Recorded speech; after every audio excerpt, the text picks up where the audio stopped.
Hello, I'm Deborah Malone, founder of The Internationalist and host of Internationalist Marketing TV. Today's guest is Jennifer Harrington, CEO of Hatch and the host of the new series Eat In or Dine Out. Jen, what a pleasure to welcome you to the show, particularly since you have such an innovative concept to talk about. I can't wait to start our conversation. So welcome, welcome, welcome to the show. Thank you, thank you, thank you. I am very excited to be here, and I'm excited to talk about this. So All it right, should well, be we're fun. going in triplicate here, aren't we? So let me roll immediately with just an instant question. What inspired Eat In or Dine Out? I'm getting so into the food part here. Okay, so what inspired Eat In or Dine Out? Why frame the in-house versus agency conversation through something as universal and, dare I say, as inviting as Right. food? Well, I maybe the question or the thing that I was trying to solve for is that I wanted to be able to share CMOs' perspectives on, or other marketing professionals' perspectives on sort of the conundrum about how to build the right blend of talent. Like, what are the ingredients, to use the metaphor, for building the right balance of internal expertise and external partners. And if I'm going to be totally honest, I was on the train on the way back from New York City one night, and a consultant that I work with was giving me some advice on, we were sort of lamenting something you've already mastered, which is how do you start to create content that's valuable for your audience. And I was thinking about, what was I could I do a show, or what format would that take? And I really started to think about the thing that you do at night where you say, should we eat in or dine out? And I was like, oh, that's a great metaphor. And I love to entertain. I love to cook. And I think that environment, to your point, is just one that allows people to relax a little bit and talk in more familiar, sort of approachable terms about the way that they think about talent and creativity. Now, you make a great point because, as we were saying before, you always know the sign of a good party if everybody stays in the kitchen. So there's So certainly true. yes, a very familiar element to it. But you also, to get back to the business side just a little Yeah. bit, because the food metaphor is just extraordinary. But Oh, you thank you. launched this at a moment when marketers kind of redefining what in-house even means. I mean, I think we went through a bit of an arc where everybody, in part due to data, was moving things in-house, and then Hmm. they were finding that maybe they didn't have the talent to be able to do in-house successfully, and they might have wanted the external help to get a bigger perspective on so much what other brands are doing. So, right at this moment in time, what are you finding from the marketers that you talk to? You talk about blend, you talk about ingredients. What's the balance they're looking for now? I think it really, from what I can tell from the interviews, and because I'm not struggling with this, I'm on the sort of service end of trying to figure out how to help marketers. What I hear mostly is that they're trying to figure out that they're asking different questions than they may have asked in the past. So one of the things that I think seems to be a driver is, where does marketing sit in the organization?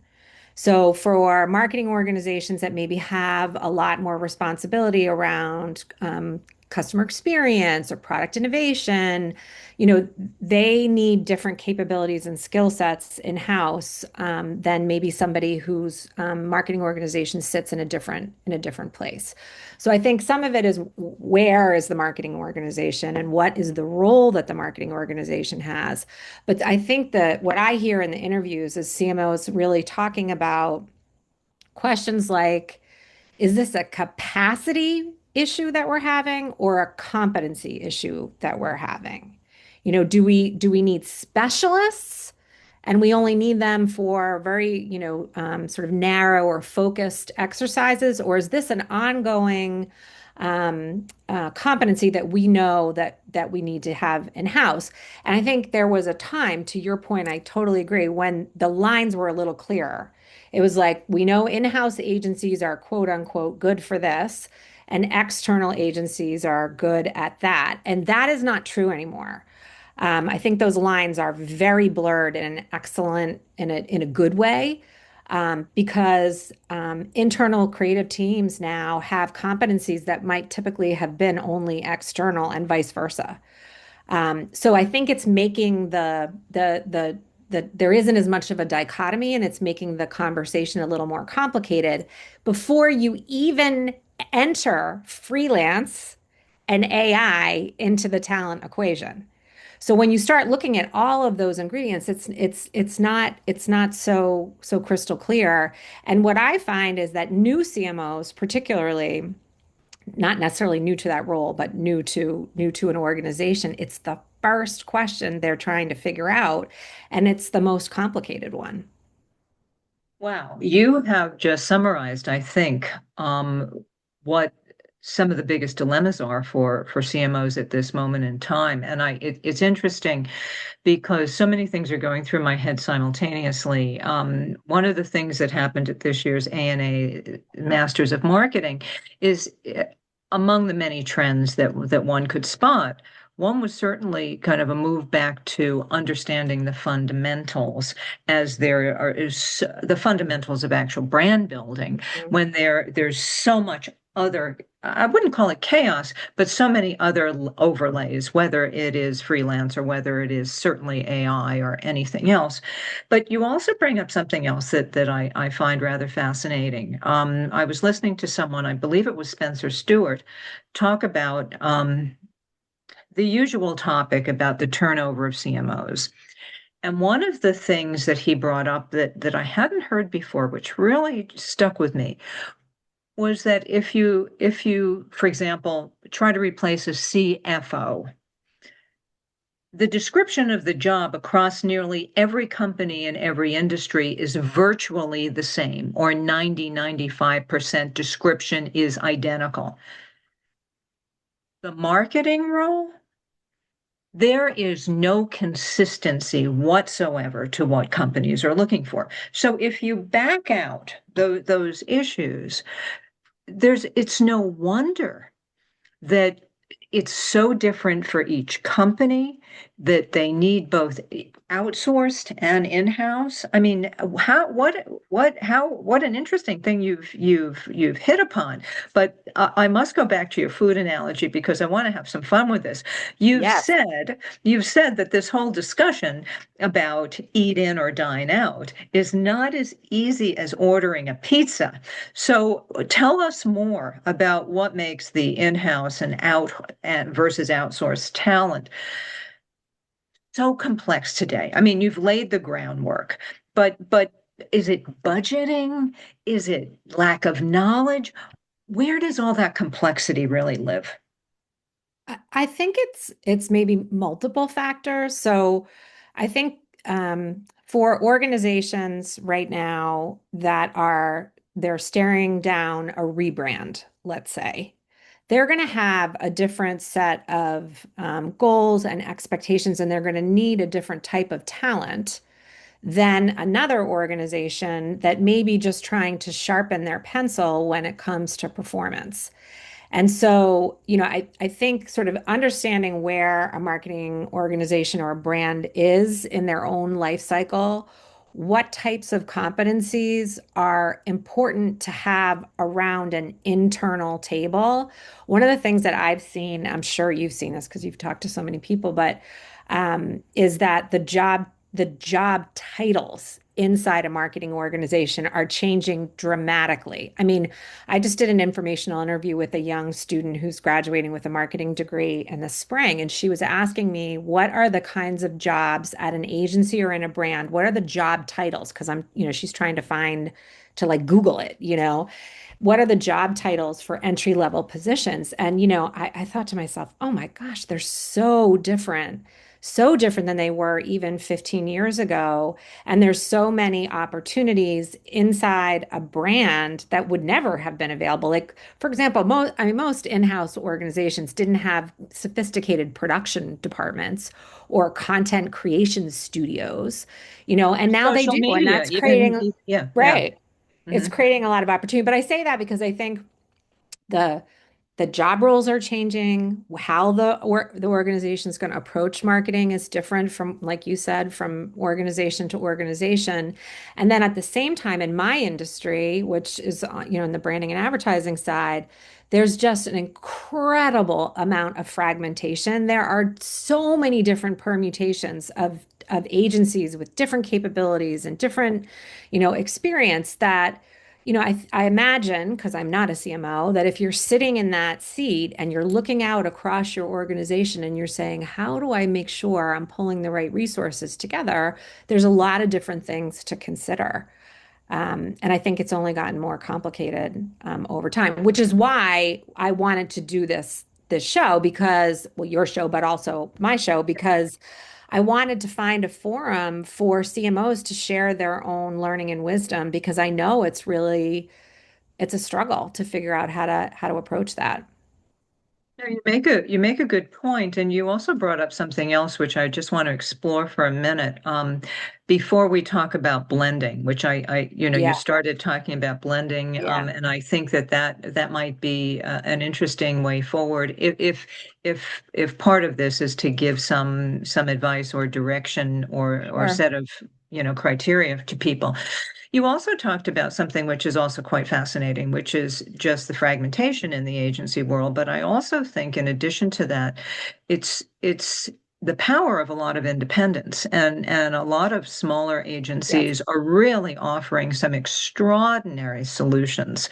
Do you want to talk about that for a little bit? Like describe what you're Yeah. seeing in the agency world, and then maybe we can link it back to why the shifts in the agency world, or even the structure of the agency world, are aligning with some of the needs and shifts on the marketer side. It's a great question. Um, I think, well, first of all, I should probably caveat that I have always worked for independent agencies. So now I have my own, but prior to that, like I have not been, I haven't sat in a large holding company agency. I really cut my teeth on independence. So I have a lot of love for that. Um, I think there were some things that have been happening over the last several years that have set up independent agencies to take advantage of this moment. One of them is something that I feel that large agencies have been talking about for 20 years. And I sort of feel like, oh my God, it's already happened, which is that these agency of record relationships are really dying. Again, we've been talking about it for 20 years. I think, yes, that is absolutely true. But what's happened is CMOs and brands have migrated towards agencies who can work on a project basis, deliver incredible value, and then continue those relationships in sort of the right ways. So I think one thing that's happened is a move towards project. The second thing that's happened is a move towards rosters. So there was, I always sort of call it the ring that rules them all was sort of the old way to approach partnerships. And that does still work for some organizations. I'm not saying that's for everybody. But what we see now, and certainly what my agency sees, is we're on a roster with other specialists who have complementary skills to what we do. So we have to coordinate with three, four, five other agencies who are also working inside the brand. This is one of the things that several of the CMOs on my show talked about because it's not just finding the right one agency, it could be finding the right four agencies, and then you have to make sure they can work together. So defining those roles and really, figuring out how to build for that is another thing. I think the third thing that has been a huge, huge boon to small independent agencies is AI. I mean, it is the great, accelerant that helps to level the playing field with for a lot of different organizations, particularly smaller organizations. And then last, I think, is the amount of freelance talent that is available to small independent agencies, again, like mine, who flex depending on the project, and they have to bring in different types of expertise or specialists themselves. And so the fact that there's so many people available, I think small agencies can really staff up or team up or flex up in ways that they probably couldn't compete, in years past. I mean, it's a great moment for independence, so no question. And also, that's becoming a very natural way of working for people. It's not that there's a learning curve there, and people are able to connect and do well with things like Zoom and do it remotely and so on. It's a Well, great you point. Yes. and I so it's an interesting point in evolution, but I'd love to talk about two things now. One, you started to I do want to get back to the blend, and I let's hold that for a second because you talked about what a lot of your guests say, and I'm curious about the if you see any similarities, or agreement points among your guests, and I I understand that they probably talk a bit about nimbleness and adaptability. But I'd be curious, what are you finding? I mean, how do they worry about creative excellence as they, come up with these solutions that might be less controlled, so to speak? Yeah, I mean, a few themes that have come up, and some of them are on the show, and some of them are just conversations I've had, with organizations. I think that branding is a battleground right now, and consumers and customers have much more control over the narrative around the brand than they've ever had. So, one of the concerns or the challenges that I think some of the people that I've talked to have talked about is the importance of an inclusive process. I don't want to point fingers, but there's about 5 examples in the last 3 months of brands that, ran into some trouble. I don't think it's because they didn't do the due diligence, but I think those stories become cautionary tales for organizations about what they don't want to have happen. So making sure that the right blend of resources are available and the process is thoughtful and inclusive is definitely something that's a river that runs through it that I've heard a lot of people talk about. And then sort of maybe tangential to that is roles. And I will say for myself, I am very, very specific. If you want us to be on a roster, I'm happy to be on a roster, but I want to know what our swim lane is so that we can do a really good job and we can stay out of other people's way and be helpful to them, other agencies. So I will say the role thing comes up a lot in these conversations because sometimes an internal team doesn't get a project that an external agency gets, and the CMOs will talk about how disappointed the internal teams can be, right? Because they didn't get the ask, or they thought they should get the ask. And sometimes it's the opposite. The agency doesn't understand why that's being done internally, and why they didn't get a swing at a project or an initiative or whatever. But I think that the most complicated, and where I've seen things go the farthest sideways is when you don't have a clearly spelled out process and you haven't defined the roles of the various players and talents and agency in your ecosystem. So those are two things that most people have talked about, I have to say.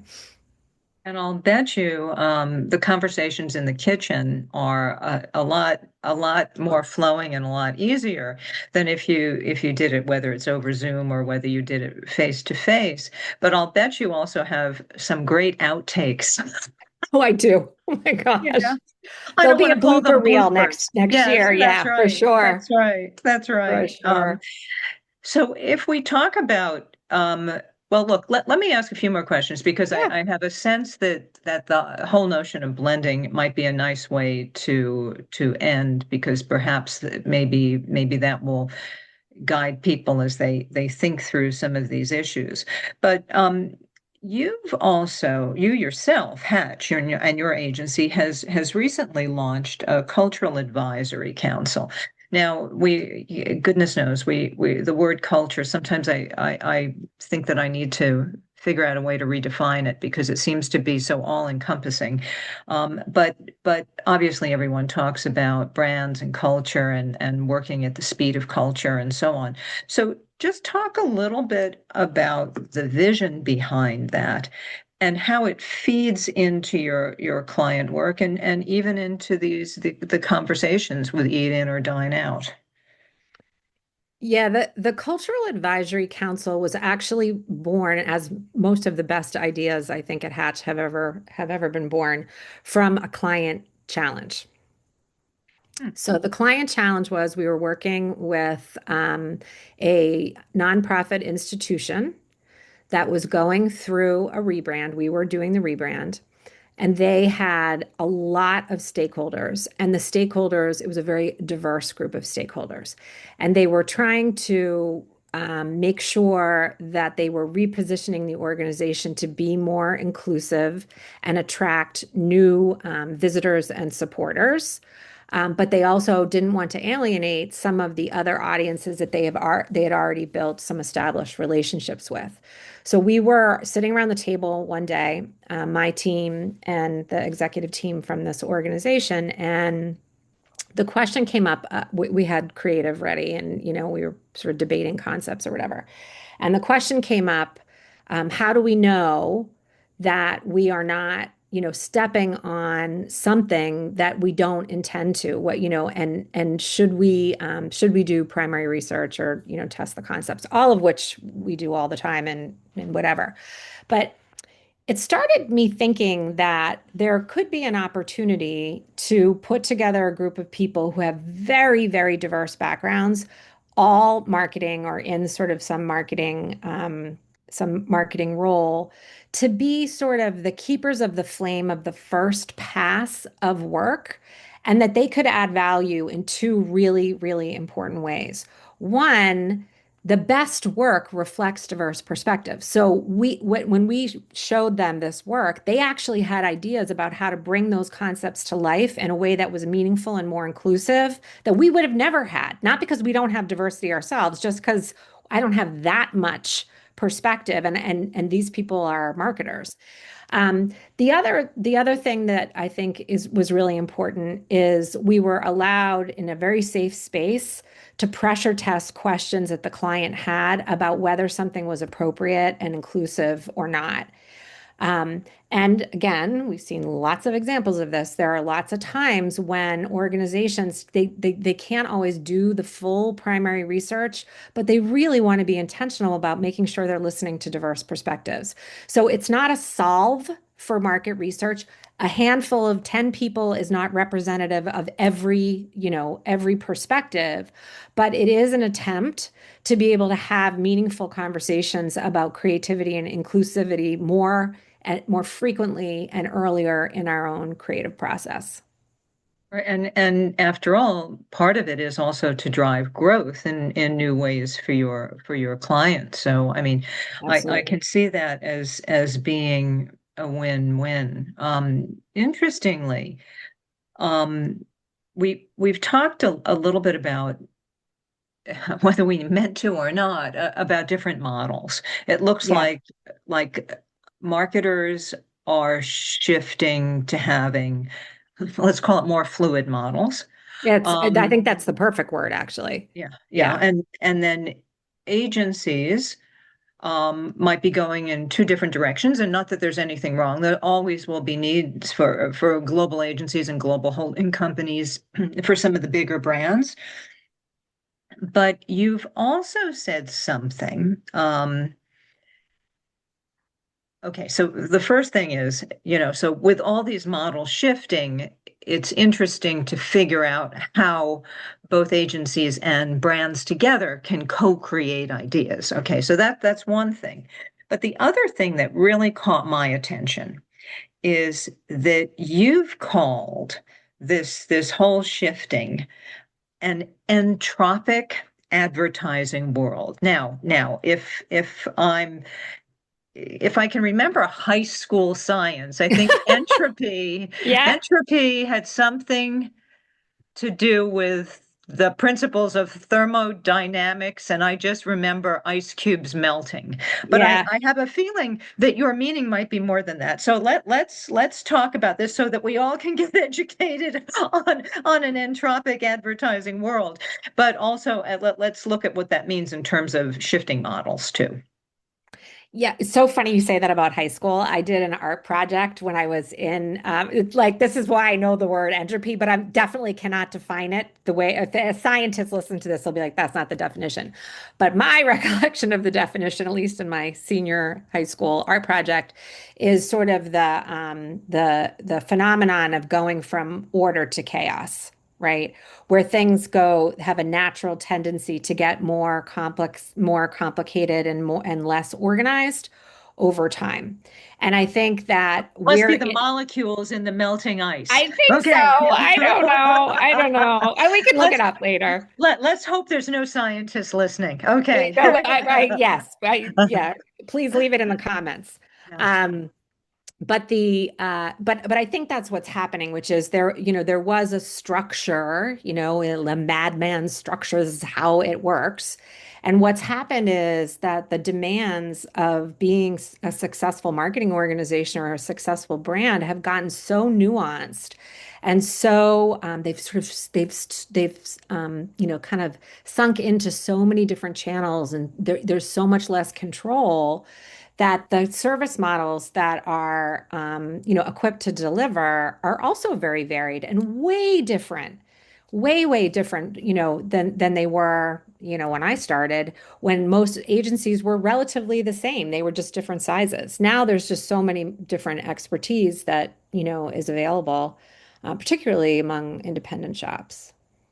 So how would you advise a CMO to look at agencies now? I mean, if part of, I'm sure part of your eat in, dine out discussions have to be on, well, oh my goodness, we don't even know where to start to source talent.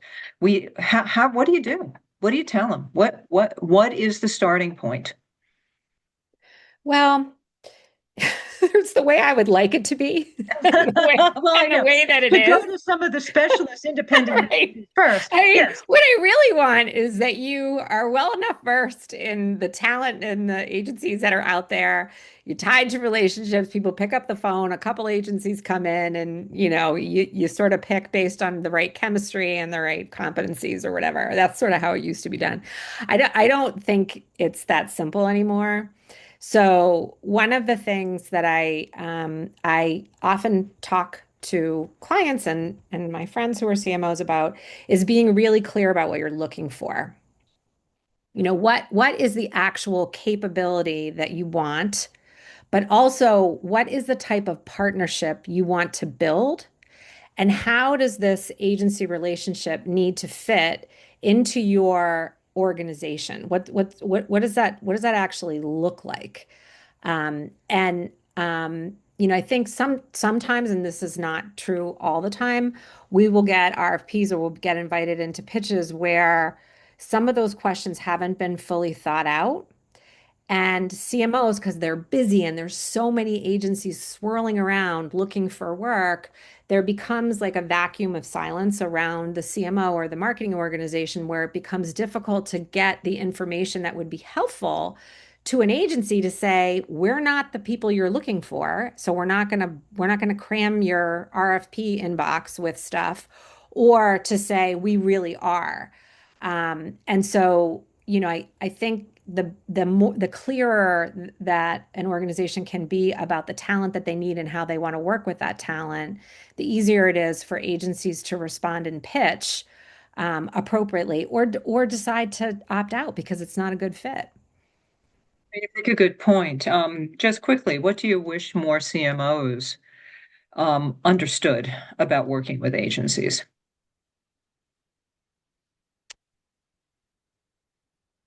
I think agencies, the most satisfying and successful relationships that I have ever had with clients goes back to the word blend that you used, where the agency was a natural extension of the internal team in some way. That doesn't mean that you go to every staff meeting or you go to every offsite, but there is a connectivity, like a connective tissue that keeps the agency aware of what is happening inside the organization and a client is trying to navigate.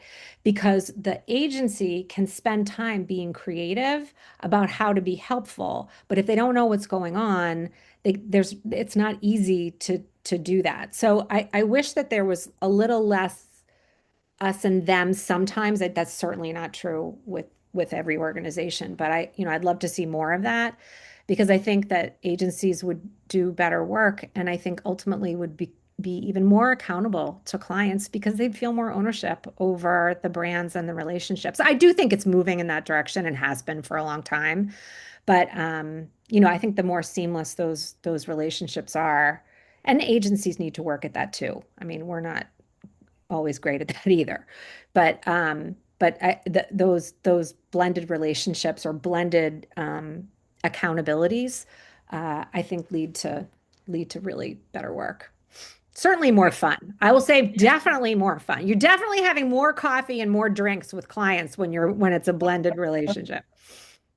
That certainly makes a lot of sense. A very dear friend of mine, Joanne Davis, recently did a book that Internationalist Press published, and it was called "How to Get Your Agency to Run Through Brick Walls." And one of the Oh, I fun love that. I know, but one of the things that Oh, I have she to read did, that. and it also it's interesting talk about things coming full circle in talking about blending. She one of the things she it's a very fun book. It's a fun book, very short read, and but significant in the message that it offers, in that it talks a lot about good client actions and I don't want to say bad client actions, but she goes through in various topics these scenarios about if a client with its best of intentions goes through this scenario. She runs through, well, the agency is thinking this in their heads. The agency responds this way. The agency does that. But if the client does it from a more difficult perspective, the agency is thinking one thing, but is saying something else. It's just fascinating because Oh, there is I'll have this to read that. wonderful psychology behind it. So back to blending, and I mention that because I think that it is Joanne's worked with more client and agency relationships than most people I know, and she's very passionate about it. And I think you're on to something that she feels very strongly about. And back to blending. So as you continue your Eat In or Dine Out series, um, do you see it evolving to a point that maybe the lines between inside and outside are also blurred a bit?